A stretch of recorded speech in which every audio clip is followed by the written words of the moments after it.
नादिर सांगड़ वेझो ज़मींदार पारां मुबैना तौर रिपीटर साफ़ करण दौरान फायरिंग थियण जे नतीजे में हारी फौत थी पियो आहे। वधीक तफ़सील असां टेलीफोन लाइन ते मौजूद आहे मेहरान टीवी जो रिपोर्टर नादिर बुर्दी। जी नादिर, छा तफ़सील आहिनि?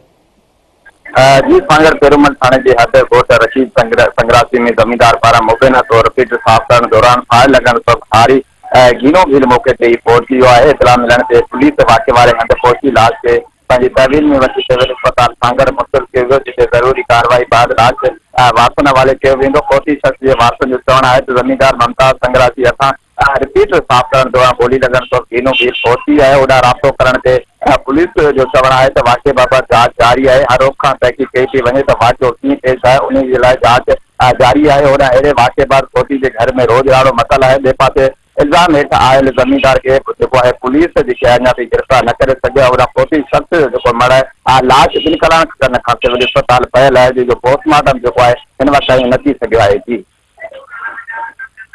नादिर, जी मेहरबानी।